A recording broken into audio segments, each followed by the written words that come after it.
सबसे पहले है सेल, फिर ग्रुप ऑफ सेल को बोला जाता है टिश्यू, ग्रुप ऑफ टिश्यू को बोला जाता है ऑर्गन, ग्रुप ऑफ ऑर्गन को बोला जाता है organ system, group of organ system मिलके क्या बनाते हैं? ऑर्गेनिज्म, मतलब पूरी की पूरी बॉडी बना देते हैं। ठीक है, अब देखिए हमें मतलब है टिश्यू से, तो टिश्यू क्या है? ग्रुप ऑफ सेल्स, मतलब जब बहुत सारे सेल्स ग्रुप में आ जाते हैं, मतलब बहुत सारे सेल्स पास पास आ जाते हैं, तो उसे बोला जाता है टिश्यू। अब हम एग्जाम्पल की मदद से समझते हैं कि स्पेसिफिकली टिश्यू होता क्या है। ठीक है, क्लियर हो जाएगा जब हम एग्जाम्पल लेंगे, तो उस समय और क्लियर हो जाएगा कि टिश्यू होता क्या है। ठीक है, तो देखिए टिश्यू का एक एग्जाम्पल है ब्लड। ठीक है, अब मैं ब्लड को बोल रहा हूं टिश्यू, मतलब ब्लड जो है वो एक टिश्यू है, तो इसका मतलब क्या है? जो ब्लड है वो कई सारे सेल से मिलकर बना है, क्योंकि हमने ऊपर पढ़ा है जो टिश्यू होता है वो ग्रुप ऑफ सेल से मिलकर बना हुआ होता है, मतलब बहुत सारे सेल्स जब पास आ जाते हैं तो उन्हें बोला जाता है टिश्यू। ठीक है, तो ब्लड को भी मैं क्या बोल रहा हूं कि वो टिश्यू है, इसका मतलब ब्लड भी कई सारे सेल से मिलकर बना है। ओके, तो ब्लड में कौन कौन से सेल आते हैं? आरबीसी जिसे बोला जाता है रेड ब्लड सेल, दूसरा आता है डब्ल्यूबीसी जिसे बोला जाता है व्हाइट ब्लड सेल, और तीसरा आता है प्लेटलेट्स। ठीक है, तो आरबीसी, डब्ल्यूबीसी और प्लेटलेट्स मिलके क्या बनाते हैं? ब्लड। तो ब्लड को टिश्यू क्यों बोला गया? क्योंकि जो ब्लड है वो कई सारे आरबीसी, कई सारे डब्ल्यूबीसी और कई सारे प्लेटलेट से मिलके बना है। ओके, तो देखिए इससे पहले चैप्टर में हमने पढ़ा था कि जितने भी लिविंग ऑर्गेनिज्म होते हैं वो सेल से मिलकर बने हुए होते हैं। ठीक है, अब लिविंग ऑर्गेनिज्म दो टाइप के होते हैं, एक होते हैं यूनिसेलुलर ऑर्गेनिज्म और दूसरे होते हैं मल्टी सेलुलर ऑर्गेनिज्म।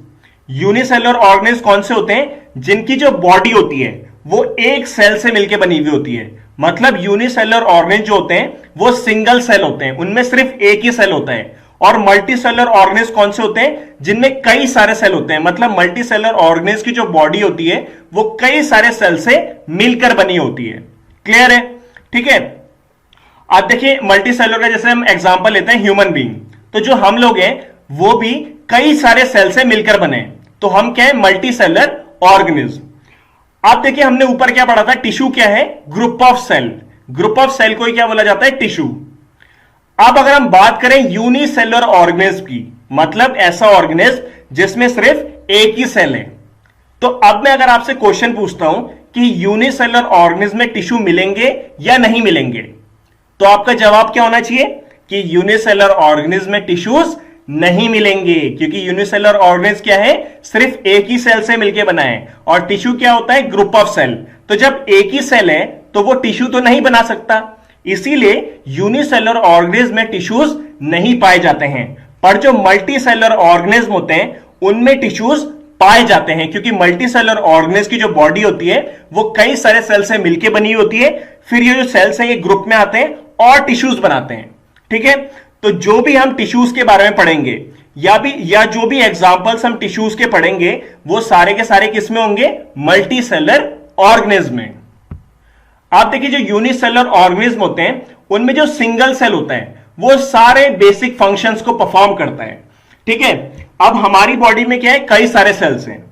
अब कई सारे सेल्स क्या बनाते हैं? टिश्यू, फिर टिश्यू मिलकर क्या बनाते हैं? ऑर्गन, और ये जो ऑर्गन होते हैं ये कई सारे बेसिक फंक्शंस को परफॉर्म करते हैं। पर जो यूनिसेलुलर ऑर्गेनिज्म है उसमें क्या है? सिर्फ एक ही सेल है, तो वही सेल सारे बेसिक फंक्शंस को परफॉर्म करता है। देखिए जैसे एग्जांपल है अमीबा का। ठीक है, अब अमीबा क्या है? यूनिसेलुलर ऑर्गेनिज्म है, मतलब वो एक सेल से मिलकर बना हुआ है। तो इसमें क्या होता है? A single cell carries out movement, intake of food, gaseous exchange and excretion. तो देखिए यूनिसेलुलर जो ऑर्गेनिज्म है उसका एग्जांपल इसमें क्या दिया गया है? अमीबा। अब अमीबा जो है वो एक सेल से मिलकर बना है, मतलब उसमें एक ही सेल है। अब यही सेल क्या कर रहा है? सारे बेसिक फंक्शंस को परफॉर्म कर रहा है। ये बेसिक फंक्शंस क्या है? मूवमेंट, ठीक है, इनटेक ऑफ फूड मतलब फूड को लेना, या गैसियस एक्सचेंज। गैसियस एक्सचेंज का मतलब है जैसे कि ये अमीबा है, ठीक है, तो अमीबा के अंदर क्या आ रही है? ऑक्सीजन, और बाहर क्या जा रही है? Carbon dioxide. तो इसे क्या बोला जाता है? Gaseous exchange. और इसके बाद आता है एक्सक्रीशन। तो एक्सक्रीशन का मतलब क्या होता है? Removal of the waste product. मतलब अमीबा जो है उसकी बॉडी में जो भी वेस्ट प्रोडक्ट बनेगा, जब अमीबा उस वेस्ट प्रोडक्ट को बाहर छोड़ेगा तो उस प्रोसेस को बोला जाता है एक्सक्रीशन। तो ये जितने भी बेसिक फंक्शंस हैं, मूवमेंट है, इनटेक ऑफ फूड है, गैसेस एक्सचेंज है और एक्सक्रीशन है, ये सिंगल सेल परफॉर्म करता है। ठीक है, तो यूनिसेलुलर ऑर्गेनिज्म में जो सिंगल सेल होता है वो सारे के सारे बेसिक फंक्शंस को परफॉर्म करता है। आप देखिए, अगर हम बात करें मल्टी सेलुलर ऑर्गेनिज्म की, तो मल्टी सेलुलर ऑर्गेनिज्म की जो बॉडी होती है वो कई सारे सेल से मिलकर बनी हुई होती है। मतलब मल्टी सेलुलर ऑर्गेनिज्म की बॉडी में मिलियंस ऑफ सेल्स होते हैं। आप देखिए, ये जो कई सारे सेल्स हैं ये स्पेशलाइज्ड होते हैं कुछ स्पेसिफिक फंक्शंस को परफॉर्म करने के लिए। ठीक है, इसको एग्जांपल से समझते हैं। जैसे हम एग्जांपल लेते हैं नर्व सेल का, नर्व सेल। ठीक है, नर्व सेल क्या होते हैं? ऐसे सेल्स होते हैं जो हमारी बॉडी में इंपल्स को ट्रांसपोर्ट करते हैं। अभी कुछ समझ में आ नहीं रहा है ना? देखो, मैंने सोचा कि मैं क्या करूं, अपने हाथ को हिलाऊं। ठीक है, तो हाथ को मैं कैसे हिला पा रहा हूं? सबसे पहले मैंने सोचा कि मैं हाथ को हिलाऊं, तो सोचा किससे? ब्रेन से। तो ब्रेन के अंदर क्या हुआ? मैंने सोचा, उसके बाद ब्रेन में एक सिग्नल बना। ठीक है, अब उस सिग्नल को ब्रेन से मेरे हाथ तक पहुंचना है ताकि मेरा हाथ मूव हो सके, हिल सके। अब ब्रेन से मेरे हाथ तक उस सिग्नल को, मतलब इंपल्स को पहुंचाने का काम किसने किया? नर्व सेल ने। ठीक है, तो नर्व सेल क्या है? एक वायर की तरह, मतलब तार की तरह है जो हमारी बॉडी में सिग्नल्स को इधर से उधर ले जाता है। देखिए, जैसे एक और एग्जांपल है, हमें जैसे दर्द होता है। ठीक है, जैसे हमने क्या किया, एक वो है जैसे गरम कुछ वो है यार, बर्तन है। ठीक है, अब हमें नहीं पता कि वो गरम है, तो हमने उसको छू दिया। अब जैसे ही हम उसे छुएंगे तो क्या होगा? हमारा हाथ अपने आप हट जाएगा, मतलब दूर हट जाएगा। ठीक है, तो कैसे हटा वो? तो देखिए, जैसे ही हाथ से हमने उस गर्म बर्तन को छुआ तो हमारे हाथ से एक सिग्नल हमारे ब्रेन तक गया। अब उस सिग्नल को ट्रांसपोर्ट किसने किया? नर्व्स ने। ठीक है, तो नर्व्स क्या करता है? जैसे मैंने आपको पहले बताया, हमारी बॉडी में कई सारे सिग्नल्स को इधर से उधर ले जाता है। हमें दर्द महसूस होता है तो वो किसकी वजह से महसूस होता है? इन्हीं नर्व्स की मदद से महसूस होता है। ठीक है, तो कहने का मतलब यह है कि हमारी बॉडी में कई सारे सेल्स हैं और ये कई सारे सेल्स स्पेशलाइज्ड हैं। किस लिए स्पेशलाइज्ड हैं? कुछ स्पेसिफिक फंक्शंस को परफॉर्म करने के लिए। ठीक है, ओके, तो देखो एक और एग्जांपल ले लेते हैं आरबीसी का। आरबीसी क्या है? Red blood cell. ये ब्लड के अंदर मिलता है। अब जो रेड ब्लड सेल है वो स्पेशलाइज्ड है कुछ स्पेसिफिक फंक्शन को परफॉर्म करने के लिए। वो स्पेसिफिक फंक्शन क्या है? ऑक्सीजन का ट्रांसपोर्ट करना। ऑक्सीजन को हमारी बॉडी में इधर से उधर ले जाने का काम कौन करता है? आरबीसी। ठीक है, तो आरबीसी भी क्या कर रहा है? कुछ स्पेसिफिक फंक्शंस को परफॉर्म कर रहा है। तो इस तरीके से हमारी बॉडी में कई सारे सेल्स हैं और ये कई सारे सेल्स जो हैं ये स्पेसिफिक फंक्शंस को परफॉर्म करते हैं। ठीक है, आगे बढ़ते हैं। Each specialized function is taken up by a different group of cells. अब देखिए, जितने भी स्पेशलाइज्ड फंक्शंस हैं इसे कौन परफॉर्म करता है? Different group of cells. मतलब डिफरेंट सेल्स जो हैं वो ग्रुप में आ जाते हैं और फिर उन स्पेसिफिक फंक्शंस को परफॉर्म करते हैं। तो देखिए, ऊपर हमने क्या पढ़ा था? ग्रुप ऑफ सेल को क्या बोला जाता है? टिश्यू। तो इस लाइन का क्या मतलब है कि डिफरेंट टिश्यूज जो हैं वो इन स्पेशलाइज्ड फंक्शंस को परफॉर्म करते हैं। Since these cells carry out only a particular function, they do it very efficiently. आप देखिए, ये जो सेल्स हैं ये कुछ पर्टिकुलर फंक्शंस को ही परफॉर्म करते हैं। जैसे आरबीसी है, तो आरबीसी का एक ही काम है, मतलब मेन जो काम है वो ये है कि ऑक्सीजन का ट्रांसपोर्ट करना। तो वो इस काम को बहुत एफिशिएंटली करेगा, मतलब बहुत अच्छे से करेगा। कहने का मतलब यह है कि ये जो सेल्स हैं ये अपने फंक्शंस को, अपने काम को बहुत अच्छे से करते हैं। In human beings muscle cells contract and relax to cause movement. अब ह्यूमन बींग्स में क्या है, मसल सेल्स हैं। ये मसल सेल्स कॉन्ट्रैक्ट होते हैं और रिलैक्स होते हैं, मतलब खींचते हैं फिर रिलैक्स हो जाते हैं। तो जब ये मसल सेल्स कॉन्ट्रैक्ट और रिलैक्स होते हैं तो इसी वजह से हमारी बॉडी में मूवमेंट होता है। हम अपने हाथ को हिला पा रहे हैं या दौड़ रहे हैं या चल रहे हैं या किसी भी तरीके की मूवमेंट हो रही है, वो हमारी बॉडी में किसकी वजह से होती है, मसल सेल्स की वजह से। ठीक है, तो मसल सेल्स जब कॉन्ट्रैक्ट और रिलैक्स होते हैं तो उसी से हमारी बॉडी में मूवमेंट होती है। इसके बाद आता है नर्व सेल। तो नर्व सेल का काम क्या होता है, कैरी मैसेजेस। तो जैसे मैंने आपको पहले बताया, नर्व सेल जो होते हैं वो हमारी बॉडी में कई सारे मैसेजेस को इधर से उधर ले जाते हैं। Blood flows to transport oxygen, food, hormones and waste material and so on. अब एग्जांपल है ब्लड का। तो जब ब्लड फ्लो करता है, मतलब एक जगह से दूसरी जगह जाता है, तो वो ट्रांसपोर्ट करता है ऑक्सीजन को, फूड को, हार्मोन्स को। हार्मोन्स क्या होते हैं, कुछ केमिकल्स होते हैं जो हमारी बॉडी में कुछ चेंजेस लाते हैं। ठीक है, जैसे एग्जांपल लेते हैं यार, प्यूबर्टी की एज होती है ना, प्यूबर्टी की एज में क्या होता है, हमारी बॉडी में कुछ चेंजेस आते हैं। जैसे मेल्स में क्या होता है, दाढ़ी मूछ आनी शुरू हो जाती है, उनका जो एडम्स एप्पल है वो बाहर आना शुरू हो जाता है। ठीक है, तो ये सब चेंजेस किसकी वजह से हुए, हार्मोन्स की वजह से। ठीक है, तो हमारी बॉडी में जो भी चेंजेस होते हैं वो हार्मोन्स की वजह से होते हैं। जैसे हमारी हाइट बढ़ रही है तो वो किसकी वजह से बढ़ रही है, हार्मोन्स की वजह से। और हाइट बढ़ाने में कौन सा हार्मोन रिस्पॉन्सिबल है, ग्रोथ हार्मोन। ये किससे निकलता है, पिट्यूटरी से। तो ये सब तो आप यार बाद में भी पढ़ोगे। ठीक है, तो हार्मोन्स का ट्रांसपोर्ट भी कौन करता है, ब्लड। ब्लड हार्मोन्स को ट्रांसपोर्ट करता है हमारी बॉडी में एक जगह से दूसरी जगह। इसके अलावा जो ब्लड होता है वो वेस्ट मटेरियल का भी ट्रांसपोर्ट करता है। ठीक है, तो देखो ब्लड क्या है, एक टिश्यू है। ये हम वैसे आगे पढ़ेंगे। तो ब्लड क्या है, एक टिश्यू है जो ऑक्सीजन, फूड, हार्मोन्स और वेस्ट मटेरियल्स का ट्रांसपोर्ट करता है। अब बात करते हैं प्लांट्स की। तो प्लांट्स में मिलते हैं वेस्कुलर टिश्यूज। ये जो वेस्कुलर टिश्यूज होते हैं ये फूड का और वाटर का ट्रांसपोर्ट करते हैं प्लांट के एक पार्ट से लेके दूसरे पार्ट तक। ठीक है, तो वेस्कुलर टिश्यूज के अंदर आते हैं जाइलम और फ्लोएम। ठीक है, जाइलम एक ऐसा वेस्कुलर टिश्यू है जो वाटर का ट्रांसपोर्ट करता है। मतलब प्लांट की जो बॉडी है उसमें वाटर को एक जगह से दूसरी जगह ले जाने का काम कौन करता है, जाइलम। और फ्लोएम एक ऐसा वेस्कुलर टिश्यू है जो फूड का ट्रांसपोर्ट करता है। मतलब प्लांट की बॉडी में फूड को एक जगह से दूसरी जगह ले जाने का काम कौन करता है, फ्लोएम। ठीक है, तो ये कुछ एग्जांपल्स हैं प्लांट टिश्यू के। So multicellular organism show division of labour. तो देखिए ये लाइन बहुत इंपॉर्टेंट है। जो मल्टीसेलुलर ऑर्गेनिज्म होते हैं उनमें डिवीजन ऑफ लेबर होता है। तो डिवीजन का मतलब होता है डिवाइड होना और लेबर का मतलब होता है काम। मतलब मल्टीसेलुलर ऑर्गेनिज्म में जो काम है वो डिवाइड हो गया है।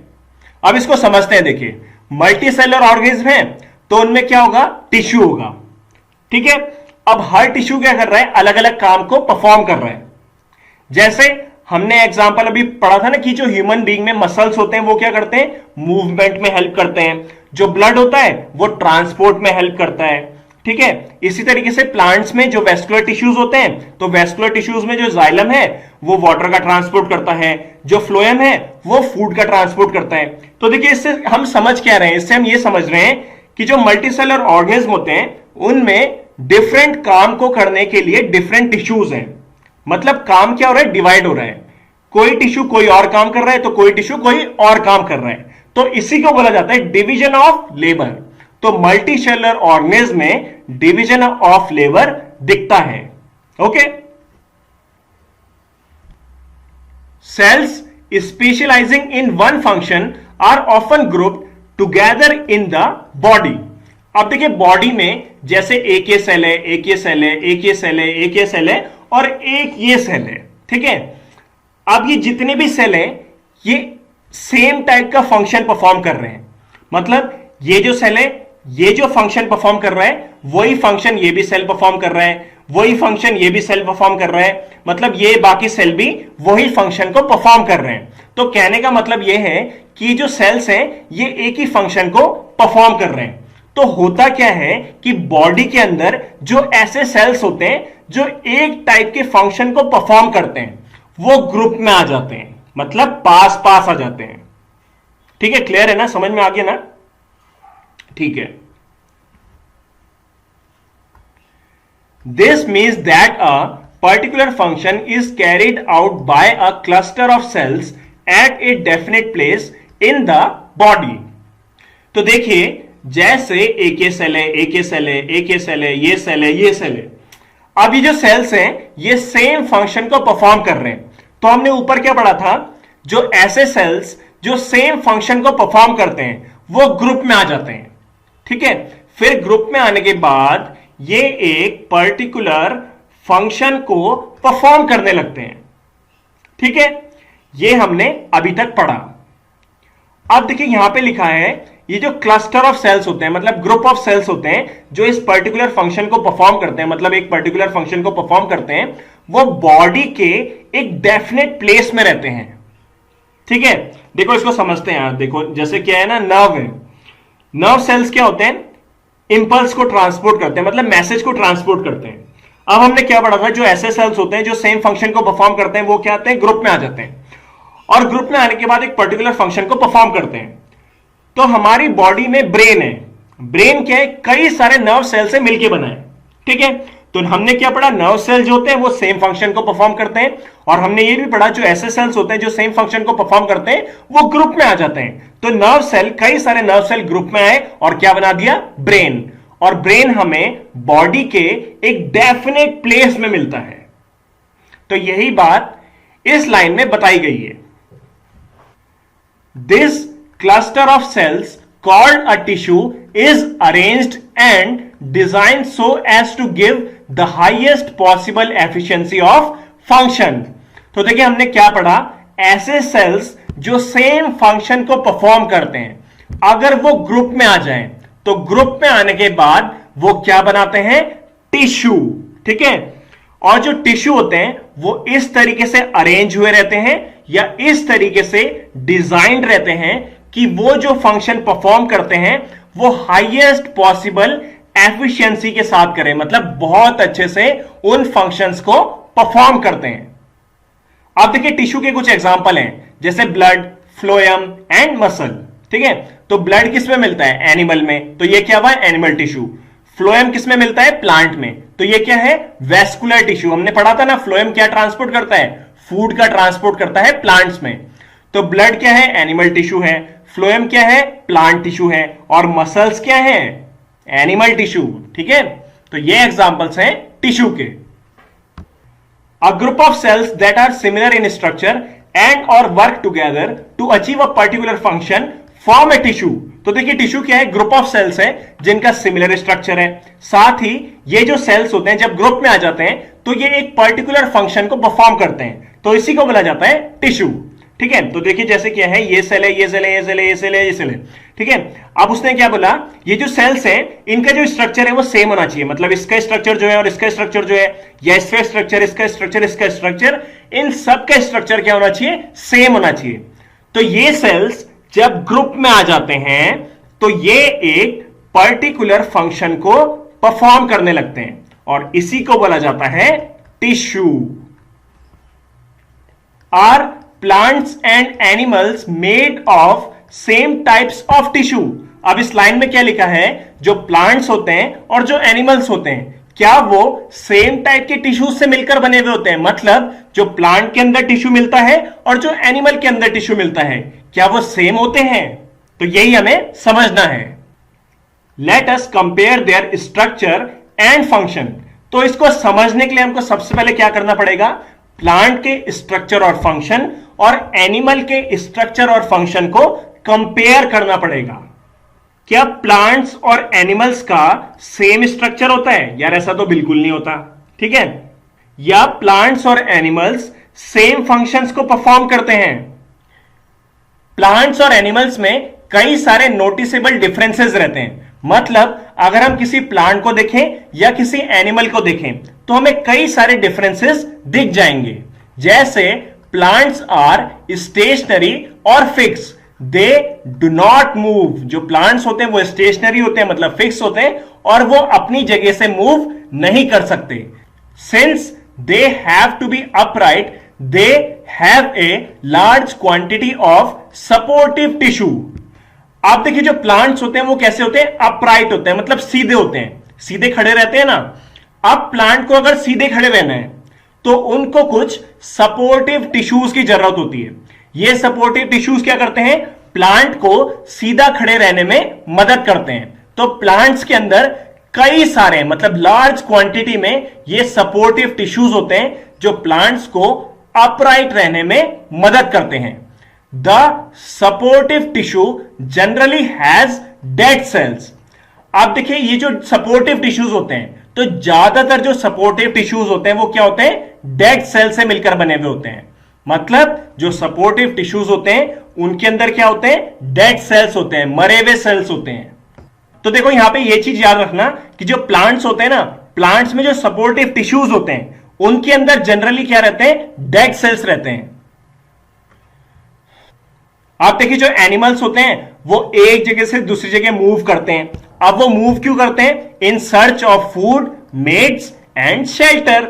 जो एनिमल्स होते हैं वो फूड को ढूंढने के लिए, मेटिंग करने के लिए मतलब सेक्स करने के लिए, और शेल्टर ढूंढने के लिए मतलब रहने की जगह ढूंढने के लिए मूव करते रहते हैं। ठीक है, हमने क्या पढ़ा, जो प्लांट्स होते हैं वो स्टेशनरी रहते हैं, वो एक ही जगह पे खड़े रहते हैं। पर जो एनिमल्स होते हैं वो एक जगह से दूसरी जगह मूव करते हैं, फूड के लिए, मेट्स के लिए और शेल्टर के लिए। ठीक है, they consume more energy as compare to plants. अब सीधी बात है, देखिए प्लांट्स क्या है, रुका हुआ है, स्टेशनरी है, वो मूव नहीं करता है, और एनिमल्स क्या होते हैं, मूव करते हैं।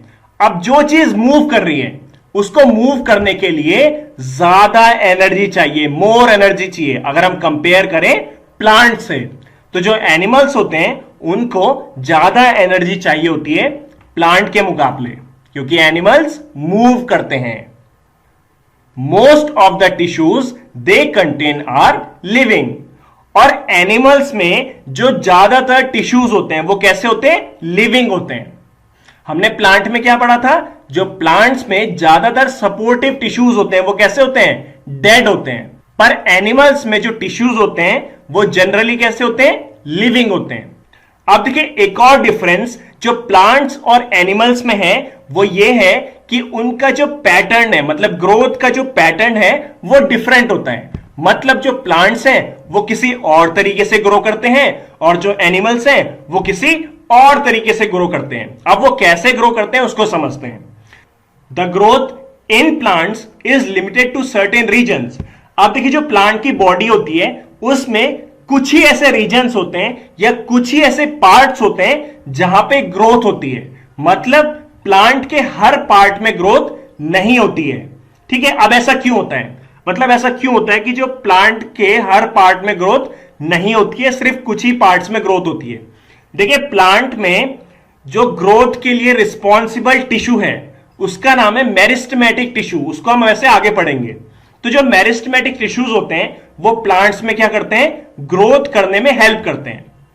अब प्लांट्स के कुछ ही रीजन्स में मेरिस्टेमेटिक टिश्यू मिलता है, तो जिन रीजन्स में मेरिस्टेमेटिक टिश्यू मिलेगा सिर्फ वहीं पे ग्रोथ होगी। इसीलिए प्लांट्स में कुछ ही रीजन्स में ग्रोथ होती है। पर एनिमल्स में क्या होता है, जो एनिमल की बॉडी होती है उसके हर पार्ट में ग्रोथ होती है। ओके, ये क्या है, एक डिफरेंस है प्लांट और एनिमल में। There are some tissues in plants that divide throughout their life. तो देखिए प्लांट की बॉडी में कुछ ऐसे टिश्यूज पाए जाते हैं जो through out the life divide करते रहते हैं। मतलब जब तक प्लांट जिंदा है तब तक ये टिश्यूज डिवाइड करते रहते हैं। तो इसका मतलब क्या हुआ कि प्लांट में ऐसे टिश्यूज जहां पे मिलेंगे वहां पे through out the life growth होती रहेगी। These tissues are localized in certain regions. तो ये जो टिश्यूज होते हैं जो through out the life divide करते रहते हैं, ये प्लांट्स के कुछ सर्टेन रीजन्स में पाए जाते हैं, मतलब कुछ ही रीजन्स में ये टिश्यूज पाए जाते हैं। Based on the dividing capacity of the tissues, various plant tissues can be classified as growing और meristematic tissues and permanent tissues. ठीक है, तो देखिए जो प्लांट टिश्यूज होते हैं उनको क्लासिफाई कर दिया जाता है, मतलब डिवाइड कर दिया जाता है, किसमें? ग्रोइंग और मेरिस्टेमेटिक टिश्यूज में और परमानेंट टिश्यूज में। अब जो मेरिस्टेमेटिक टिश्यूज होते हैं वो उनमें मतलब डिवाइड करने की कैपेसिटी होती है, मतलब मेरिस्टेमेटिक टिश्यूज डिवाइड करते हैं, पर जो परमानेंट टिश्यूज होते हैं वो डिवाइड नहीं करते हैं। अब देखिए हुआ क्या, ये एक मेरिस्टेमेटिक टिश्यू है, ठीक है। इस मेरिस्टेमेटिक टिश्यू के अंदर क्या होता है? डिवीजन होता है, मतलब इसके अंदर जो सेल्स हैं वो डिवाइड करते हैं। अब मान लीजिए इस मेरिस्टेमेटिक टिश्यू के अंदर जो सेल्स हैं वो डिवाइड करना बंद कर जाएं, तो अब ये मेरिस्टेमेटिक टिश्यू को बोला जाएगा परमानेंट टिश्यू। तो इसका मतलब क्या हुआ? जब मेरिस्टेमेटिक टिश्यूज डिवाइड करना बंद कर देते हैं तो उन्हीं को बोला जाता है परमानेंट टिश्यू। तो इससे क्या पता चला? मेरिस्टेमेटिक टिश्यू से ही परमानेंट टिश्यू बनते हैं। Cell growth in animals is more uniform. देखिए एनिमल्स में जो सेल ग्रोथ होती है वो कैसी होती है? यूनिफॉर्म होती है, क्योंकि जो एनिमल्स होते हैं उनमें जो मेजॉरिटी ऑफ सेल्स होते हैं वो कैसे होते हैं? लिविंग होते हैं, ठीक है, और डिवाइडिंग होते हैं। इसलिए एनिमल्स में जो सेल ग्रोथ होती है वो क्या होती है? मोर यूनिफॉर्म होती है। पर अगर हम बात करें प्लांट की, तो प्लांट में जो ज्यादातर सेल्स होते हैं वो कैसे होते हैं? डेड होते हैं, ठीक है, वो डेड होते हैं, मतलब मरे हुए होते हैं। तो इसलिए क्या होते हैं? वो सिर्फ स्ट्रक्चरल स्ट्रेंथ देते हैं, मतलब प्लांट्स में कुछ ही ऐसे सेल्स होते हैं जो डिवाइडिंग होते हैं, लिविंग होते हैं, तो उनमें जो ग्रोथ होती है वो नॉन यूनिफॉर्म होती है। So there is no such demarcation of dividing and non-dividing regions in animals. तो देखिए एनिमल्स में क्या होता है? ऐसा कुछ नहीं होता कि कोई रीजन जो हो वो डिवाइडिंग हो और कोई रीजन नॉन डिवाइडिंग हो। मतलब एनिमल्स में हर रीजन, हर पार्ट क्या होता है? डिवाइडिंग होता है, मतलब वहां पे जो सेल्स होते हैं वो डिवाइड करते रहते हैं, ठीक है। पर प्लांट्स में क्या होते हैं? कुछ ही रीजन ऐसे होते हैं जो डिवाइडिंग होते हैं और ज्यादातर रीजन ऐसे होते हैं जहां पे डिवीजन नहीं होता है। The structural organisation of organs and organ system is far more specialised and localised in complex animals than even in very complex plants. तो देखिए इस लाइन में वो क्या कह रहा है? जैसे एक है कॉम्प्लेक्स एनिमल्स, ठीक है, कॉम्प्लेक्स एनिमल्स मतलब मल्टीसेलुलर एनिमल्स, ठीक है, जैसे कि हम लोग हो गए, और एक है कॉम्प्लेक्स प्लांट्स, ठीक है। तो वो क्या कह रहा है? जो कॉम्प्लेक्स एनिमल्स होते हैं उनके अंदर जो ऑर्गन का ऑर्गेनाइजेशन होता है और जो ऑर्गन सिस्टम्स होते हैं वो बहुत ज्यादा स्पेशलाइज्ड होते हैं। मतलब कॉम्प्लेक्स एनिमल्स में जो ऑर्गन सिस्टम होते हैं वो बहुत ज्यादा स्पेशलाइज्ड होते हैं, मतलब बहुत ज्यादा एडवांस होते हैं अगर हम कंपेयर करें कॉम्प्लेक्स प्लांट से। This fundamental difference reflect the different modes of life pursued by these two major groups of organism, particularly in their different feeding methods. तो देखिए ऊपर हमने क्या पढ़ा? कुछ फंडामेंटल डिफरेंसेस पढ़े, किसमें? प्लांट्स और एनिमल्स में। तो इन फंडामेंटल डिफरेंसेस की वजह से ही जो प्लांट्स और एनिमल्स होते हैं उनमें जो मोड ऑफ लाइफ होते हैं, मतलब वो किस तरीके से अपनी जिंदगी को जी रहे हैं, वो काफी ज्यादा डिफरेंस होता है। और इसमें डिफरेंस क्या होता है? देखिए एक डिफरेंस क्या होता है कि फीडिंग मेथड में डिफरेंस होता है, मतलब जो एनिमल्स होते हैं वो किसी और तरीके से अपने खाने को लेते हैं और जो प्लांट्स होते हैं वो किसी और तरीके से अपने खाने को लेते हैं। तो देखिए जैसे प्लांट्स हैं, प्लांट्स क्या करते हैं? फोटोसिंथेसिस की मदद से क्या बनाते हैं? खाना बनाते हैं, ठीक है। तो प्लांट्स क्या हो गए? ऑटोट्रॉप्स, ठीक है, ऑटोट्रॉप्स हो गए जो अपना खाना खुद बनाते हैं। और एनिमल्स जो होते हैं वो क्या होते हैं? हेट्रोट्रॉप्स, ट्रॉप्स, जो अपने खाने के लिए किसी और ऑर्गेनिज्म पे डिपेंड होते हैं। ठीक है, तो इस फंडामेंटल डिफरेंस से हमें क्या पता चला, जो प्लांट्स और एनिमल्स होते हैं उनका जो फीडिंग मेथड है, मतलब खाना लेने का जो तरीका है, वो भी काफी ज्यादा डिफरेंट होता है। Also, they are differently adapted for a sedentary existence on one hand, plants, and active locomotion on the other, animals, contributing to this difference in organ system design.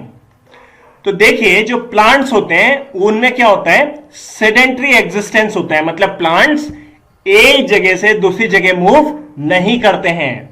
पर जो एनिमल्स होते हैं उनमें एक्टिव लोकोमोशन होता है, मतलब जो animals होते हैं वो एक जगह से दूसरी जगह मूव करते हैं। तो इस डिफरेंस की वजह से, कौन सा डिफरेंस, कि प्लांट जो होते हैं वो एक ही जगह पे रहते हैं और जो एनिमल्स होते हैं वो मूव करते हैं। तो इस डिफरेंस की वजह से जो प्लांट्स और एनिमल्स में ऑर्गन सिस्टम होता है वो क्या होता है, बहुत ज्यादा डिफरेंट होता है। देखिए, जैसे हमें पता है सेल है, ग्रुप ऑफ सेल को बोला जाता है टिश्यू, ग्रुप ऑफ टिश्यू को बोला जाता है ऑर्गन, और ग्रुप ऑफ ऑर्गन को बोला जाता है ऑर्गन सिस्टम। ठीक है, तो ये है प्लांट्स, ठीक है, और ये है एनिमल्स। ठीक है, तो वो क्या कह रहा है कि जो प्लांट्स और एनिमल्स होते हैं उनमें जो ऑर्गन सिस्टम होता है वो काफी ज्यादा डिफरेंट होता है। ठीक है, तो ऑर्गन सिस्टम में क्या है, डिफरेंस है। अब ऑर्गन सिस्टम किससे बना है, ऑर्गन से, ऑर्गन किससे बना है, टिश्यू से, और टिश्यू किससे बना है, सेल से। तो अगर प्लांट्स और एनिमल्स में ऑर्गन सिस्टम में डिफरेंस है तो इसका मतलब सेल में भी डिफरेंस होगा, मतलब प्लांट में जो सेल मिलेगा और जो एनिमल में जो सेल मिलेगा वो काफी ज्यादा डिफरेंस होगा, मतलब डिफरेंट होगा। और टिश्यू भी डिफरेंट होंगे, मतलब प्लांट में जो टिश्यू मिलेंगे और एनिमल में जो टिश्यू मिलेंगे वो डिफरेंट होंगे। फिर ऑर्गन में डिफरेंस होगा, ठीक है, प्लांट में जो ऑर्गन मिलेगा, एनिमल में जो ऑर्गन मिलेगा वो डिफरेंट होगा। तो इस वजह से जो ऑर्गन सिस्टम होंगे, प्लांट में जो ऑर्गन सिस्टम मिलेगा और एनिमल में जो ऑर्गन सिस्टम मिलेगा उसमें भी डिफरेंस होगा। अब हम कॉम्प्लेक्स एनिमल बॉडी और कॉम्प्लेक्स प्लांट बॉडीज में टिश्यूज को देखेंगे। मतलब अब हम ये देखेंगे कि टिश्यूज क्या होते हैं, ये कितने टाइप्स के होते हैं और इनके क्या क्या फंक्शंस होते हैं। देखो, बुक में तो सबसे पहले यार प्लांट टिश्यू के बारे में दे रखा है, पर हम शुरुआत करेंगे एनिमल टिश्यू से। ठीक है, तो चलो शुरू करते हैं। When we breathe, we can actually feel the movement of our chest. तो देखिए, जब हम सांस लेते हैं तो हम क्या फील करते हैं कि हमारी जो चेस्ट है उसमें मूवमेंट हो रही है। होता क्या है ना, हम सांस लेते हैं तो क्या होता है, हमारी चेस्ट जो है पहले आगे जाती है, फिर पीछे जाती है, आगे जाती है, पीछे जाती है। तो ये क्या हो रहा है, मूवमेंट हो रहा है। तो ब्रीथ करते हुए हमारी चेस्ट में मूवमेंट होता है। How do these body parts move, तो हमारी बॉडी के जो पार्ट्स हैं वो कैसे मूव करते हैं। For this we have specialised cells called muscle cells. तो ये हमने पहले भी पढ़ा था कि हमारी बॉडी में कुछ स्पेशलाइज्ड सेल्स होते हैं जो मूवमेंट में हेल्प करते हैं। तो वो सेल्स कौन से होते हैं, मसल सेल्स। ठीक है, the contraction and relaxation of these cells result in movement. तो इन मसल सेल्स में क्या होता है, कॉन्ट्रैक्शन होता है और रिलैक्सेशन होता है। तो इससे क्या होता है, हमारी बॉडी में मूवमेंट होता है। देखिए, ये है स्टमक, ठीक है, मतलब पेट। अब इस स्टमक का एक छोटा सा पार्ट लिया, इसको यहां पे जूम करके दिखाया, ठीक है। फिर इसका भी एक छोटा सा पार्ट लिया, इसको यहां पे जूम करके दिखाया। अब इसमें हमने क्या देखा, कई सारे स्मूथ मसल फाइबर्स हैं, ठीक है। अब ये मसल फाइबर्स क्या हैं, देखिए, मसल सेल्स को ही मसल फाइबर्स बोला जाता है। अब ऐसा क्यों होता है, जो मसल सेल्स होते हैं उनका स्ट्रक्चर कुछ इस तरीके से होता है, मतलब फाइबर्स की तरह होता है, इसीलिए मसल सेल्स को मसल फाइबर्स बोला जाता है।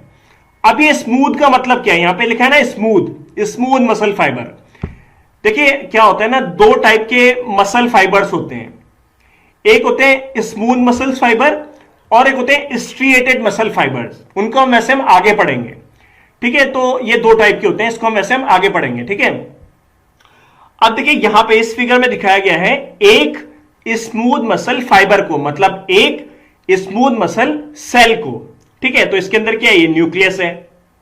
ठीक है, तो ये डायग्राम है स्मूथ मसल फाइबर मतलब स्मूथ मसल सेल का। तो देखिए ये है सेल, ठीक है, ग्रुप ऑफ सेल से क्या बना, टिश्यू, और ग्रुप ऑफ टिश्यू से क्या बना, ऑर्गन। तो ऑर्गन इसमें क्या है, stomach. During breathing we inhale oxygen. तो जब हम ब्रीथ करते हैं, सांस लेते हैं, तो हम क्या लेते हैं, ऑक्सीजन को इनहेल करते हैं, मतलब अंदर लेते हैं। वेयर डज दिस ऑक्सीजन गो। अब ब्रीदिंग के टाइम पे जो हम ऑक्सीजन लेते हैं वो कहां जाती है, it is absorbed in the lungs and then is transported to all the body cells through blood. ठीक है, तो होता क्या है, जब हम ब्रीथ करते हैं तो हम ऑक्सीजन को अंदर लेते हैं, फिर ये ऑक्सीजन लंग्स में जाती है और लंग्स से ये ब्लड में जाती है और ब्लड फिर इन ऑक्सीजन को बॉडी के सारे सेल्स तक पहुंचा देता है। Why would cells need oxygen. अब जो बॉडी के सेल्स हैं उनको ऑक्सीजन की जरूरत क्यों होती है। The function of mitochondria we studied earlier provide a clue to this question. ठीक है, तो वो क्या कह रहा है, इससे पहले हमने माइटोकॉन्ड्रिया के बारे में पढ़ा था। ठीक है, तो ये जो क्वेश्चन है कि why would cells need oxygen, मतलब सेल्स को ऑक्सीजन की जरूरत क्यों होती है, तो इसका आंसर कहां पे है कि माइटोकॉन्ड्रिया के फंक्शन में। ठीक है, देखो इसको समझते हैं यार। हमने क्या किया, यहां पे खाली जगह का है, हाँ देखिए हमने क्या करा, ब्रीदिंग। ब्रीदिंग से हमें क्या मिली, ऑक्सीजन। ऑक्सीजन कहां गई, लंग्स में। लंग्स से कहां गई, ब्लड में।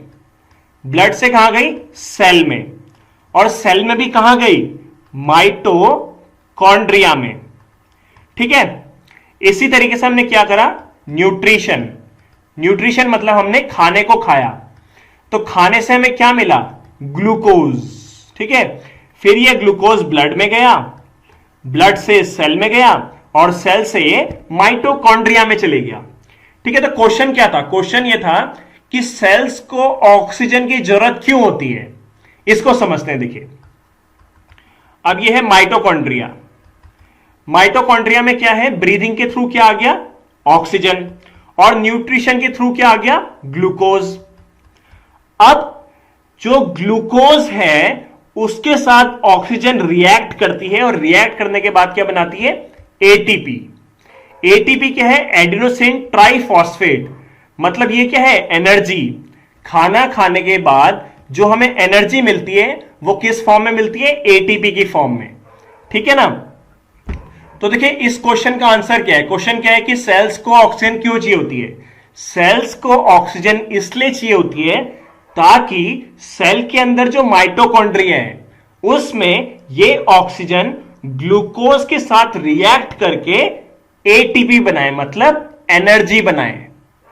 तो सेल एनर्जी कब बनाएगा, जब सेल के अंदर ऑक्सीजन आएगी, इसीलिए सेल्स को ऑक्सीजन की जरूरत होती है। ठीक है, अच्छा एटीपी के साथ ना यहां पे CO2 भी बनती है, इस CO2 को फिर हम बाहर छोड़ देते हैं। तो ये है सिंपल प्रोसेस यहां पे। ठीक है, देखिए जो ब्लड होता है वो फ्लो करता है। ठीक है, और जब ब्लड फ्लो करता है तो वो हमारी बॉडी में कई सारे सब्सटेंस को बॉडी के एक पार्ट से दूसरे पार्ट तक पहुंचाता है। देखिए होता क्या है, ये होती है ब्लड वेसल्स। ब्लड वेसल्स क्या है, एक पाइप होता है। ठीक है, इसके अंदर ब्लड फ्लो करता है। ठीक है, अब जब ब्लड फ्लो कर रहा है ना, तो ब्लड क्या करता है, अपने साथ कई सारे सब्सटेंस को बॉडी के एक पार्ट से दूसरे पार्ट तक पहुंचाता है। For example it carries oxygen and food to all cells. तो देखिए जो ब्लड होता है वो क्या करता है, ऑक्सीजन और फूड को ट्रांसपोर्ट करता है, मतलब कैरी करता है कहां, बॉडी के हर सेल तक। यह भी हमने थोड़ी देर पहले पढ़ लिया था। It also collect waste from all parts of the body and carries them to the liver and kidney for disposal। इसके अलावा जो ब्लड होता है वो क्या करता है, बॉडी के जितने भी पार्ट्स हैं उनमें जो भी वेस्ट बनता है, ठीक है, उसको वो कलेक्ट करता है और कलेक्ट करने के बाद ये ब्लड इन वेस्ट को लीवर तक पहुंचाता है और किडनी तक पहुंचाता है, क्योंकि लीवर और किडनी के अंदर ये जो वेस्ट है इसका डिस्पोजल होता है। Blood and muscles are both examples of tissue found in our body. तो हमारी बॉडी में जो टिश्यूज पाए जाते हैं उसका एक एग्जाम्पल है ब्लड एंड मसल्स, ठीक है। तो जो ब्लड और मसल्स हैं वो हमारी बॉडी के टिश्यूज हैं। On the basis of the function they perform we can think of different types of animal tissues. अब देखिए हमारी बॉडी में कई टाइप के टिश्यूज हैं। अब इन टिश्यूज को जो है वो क्लासिफाई कर दिया जाता है, मतलब डिवाइड कर दिया जाता है इस बेसिस पे कि वो क्या फंक्शंस को परफॉर्म कर रहे हैं। तो इसमें आते हैं सबसे पहले एपिथेलियल टिश्यूज, फिर आते हैं कनेक्टिव टिश्यूज, फिर आते हैं मस्कुलर टिश्यूज, फिर आते हैं नर्व टिश्यूज, ठीक है। इसके अलावा जो ब्लड है, blood is a type of connective tissue. तो ब्लड क्या है, एक टाइप का कनेक्टिव टिश्यू है। और जो मसल्स हैं वो क्या बनाती है, मस्कुलर टिश्यू। तो हमने क्या पढ़ा था, जो मसल सेल्स होती हैं, मतलब जो बहुत सारी मसल सेल्स होती हैं वो मिलके क्या बनाती है, मस्कुलर टिश्यू बनाती है। अब यहां पे देखिए जो ब्लड होता है वो क्या होता है, कनेक्टिव टिश्यू होता है, ठीक है। तो ब्लड को कनेक्टिव टिश्यू क्यों बोला जाता है, देखिए ये है एक बॉडी, ठीक है, ऐसे है, ये बॉडी है, ठीक है। अब बॉडी में यहां पे एक ऑर्गन है, ठीक है, ये ऑर्गन 1 है और यहां पे एक ऑर्गन दूसरा है जिसे मैं ऑर्गन 2 बोल रहा हूं, ठीक है।